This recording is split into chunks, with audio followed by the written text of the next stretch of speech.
Hello everybody and welcome back to another Fortnite tutorial video. Today we are going to be looking at the squads tab and try to break down what each of these three sub menu means. Okay, so right off the back in the squads tab you can see that we have the survivor squads, defender squads, and expedition squad. When you first come in here, chances are that you will not have expedition squads unlocked. You'll be able to see defender squads, however all of these 5 slots will probably also be locked, and your survivor squad probably won't have these values on there. So let's explain how we got some of these things, right? So we got all of these things through the skills tree. The squads tab is highly dependent on the skills tree. What you see in your squads tab is going to be what you've unlocked in your skills tree. So we see here skills, right? Let's start off with the expedition squads, right? You see here a little land vehicle, a little water vehicle, and a little air vehicle. So if we take a quick look here on the skills tree, you'll see that we have a little boat right here. There's a little boat, tiny little boat, right? Pretty awesome. You also have a tiny little bike right here, right? These little nodes is how you unlock the little land vehicle and the little boat vehicle. On the research tree as well, you see you have another little land vehicle down here, and you have another boat vehicle right here. These extra nodes will actually unlock more slots in your vehicles. So for example, right now I currently have a hero of mine, a power level 5 hero, doing a power level 5 mission. So it's 100% success chance, so I'm definitely going to be getting some logs out of this. However, because I only have one land vehicle node unlocked, I can only send one hero. You see here there are 3 total. So once I unlock the other little bike in the research tree, I'll actually get this other slot unlocked. And this is pretty much just a passive way of getting materials here. As you can see, you get breaks, you could get small crafting supplies, you could get supply cash, you could get survivors, you could get break, you could get logs, you could get all types of things, right? And the more of these nodes you unlock, the more heroes you'll be able to send, and then you'll be able to take on the higher power level expeditions. So that's that for expeditions. That's pretty much just another way of getting more stuff, more materials. Defender squads, a little bit different here. They're the same in that you unlock it through the skill tree, right? So defenders, as you can see here, you unlock one.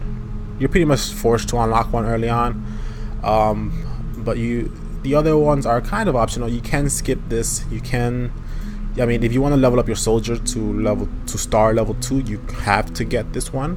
But other than that, you could completely skip this one. You don't need it at all. But you know, no harm, no foul in getting it. So what this does is that it unlocks people for you to spawn when you're doing a let's look at the tab here. You see storm shield defense, right? Somebody's asking for help in a storm shield defense. So a storm shield defense is, if you take a look back at the map here, storm shield defense is the way that it's the mission you have to do to increase your shield power level to the next level. So here I'm at 5 out of 10. That means I've done 5 stone shield defense missions. And if you have defender squads unlocked and you slot defenders on there, when you're in that mission, you can build a summoning pad pretty much, and place one of these 2 heroes or one of these 5 heroes on that pad and supply them with a weapon in order to help you defend your base against the zombies. And that's pretty much it. You get 5 slots per area. Very easy. It tells you here the total power of your heroes, and This could make a defense pretty easy, especially if you have the extra ammo and weapons. I mean, chances are you won't, but it's always just easier to ask for help in the global chat. The survivor squads here is kind of the most important part here of the squads tab. It's the part that is going to influence your gameplay the most. So the survivor squads is a tab that breaks down into a lot more tabs. And this is pretty much just different teams of survivors, right? You have the EMT squad, the fire alpha, the fire team alpha, the engineer corps, scouting party. You know, you have all of these.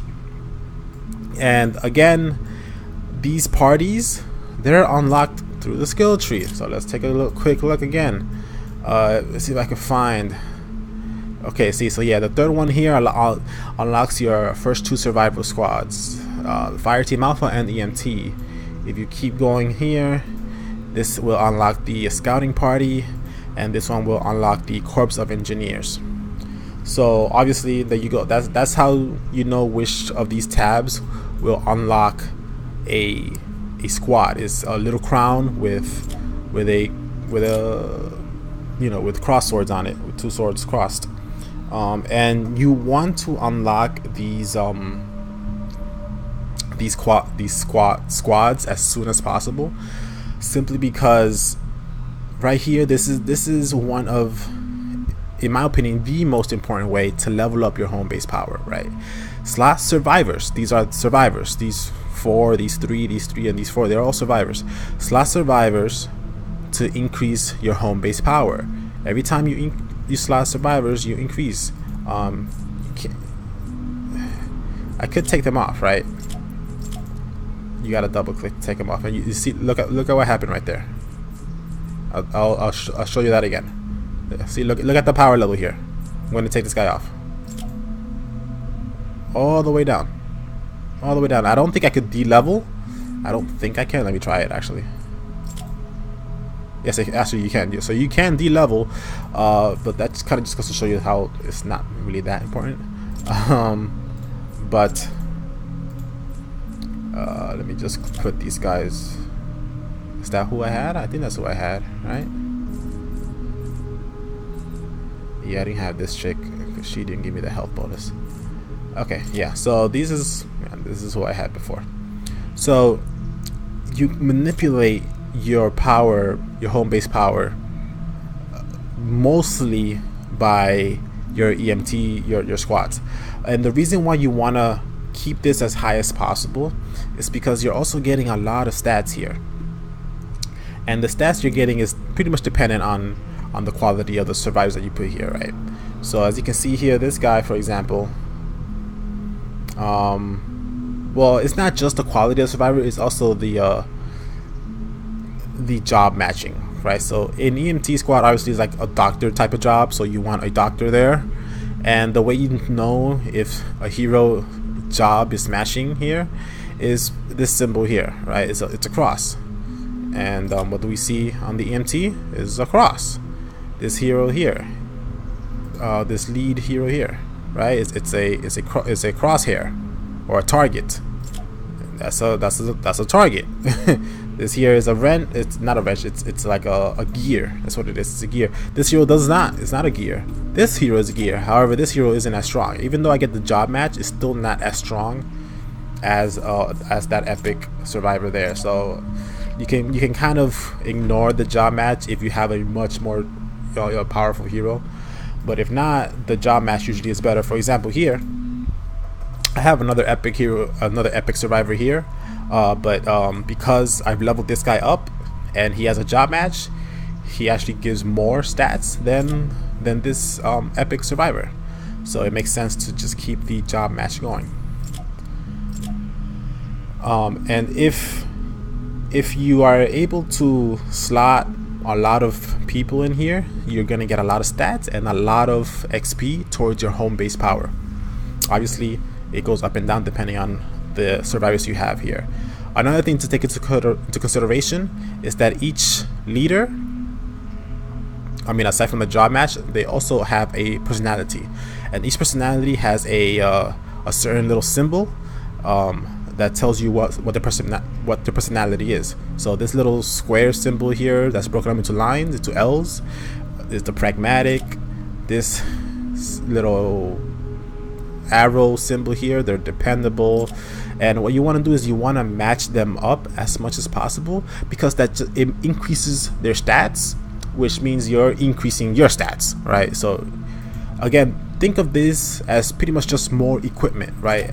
In the other video, we saw the squad bonuses, and we saw that we can just think of these guys as equipment for the primary hero to increase their health shield and to give them abilities. Here, just think of survivors as even another way to increase your stats in a very specific way, right? This is for health, this is for offense, this is also for offense, and this is for shield. So the more job matches you have and the more personality matches you have, the better the stats will be. Also, you have each survivor has a bonus, right? This guy has a shield bonus, this guy has a health bonus, and when you equip somebody, it'll tell you how many more of those bonuses you need to have on a different survivor in order to gain that bonus. So here I have 1 out of 2. This is the first person, so if I get another person with shield bonus, I'll get a shield bonus. So if I, for example, if I go to try to replace this, you can see that the game is telling me here that the personality is red, means that I will lose that personality bonus. And if the bonus is red as well, that means I'm losing out on the health bonus. But if it's white, that means I'm either keeping it or I'm fulfilling a different requirement for a different bonus. So if I put this guy in, I'll keep the health bonus, but I'll lose the personality match. If I put this guy in, I'll lose the health bonus, but I'll gain the shield bonus, and I'll lose the personality match. So it's a kind of micromanaging type of thing, but just know you want to mostly focus on personality above these little bonuses here, because the personality is going to increase your stats more than the bonuses. Also, final thing to know about well, not the final thing to know, but maybe the second to the final thing to know is that each of these stats are broken down into 2 variants of each other, right? You have fortitude and team fortitude. So what this means is that the top number, just the one that does not say team, is the one that you're getting, right? Your primary hero will get plus 69 fortitude, plus 45 offense, plus 52 tech and resistance. But if you're in a team, your team is going to be getting, including yourself, right? You and the other 3 people on your team are going to be getting plus 16, plus 10, plus 11, and plus 13. So you can imagine if you have a 4-man squad with similar stats, you're quadrupling your stats if you're all building correctly and trying to max out each of your survivor squads here. Maxing out your survivor squads as well is going to increase your homie power, so you won't be too scared of this message here. That's like a bonus here.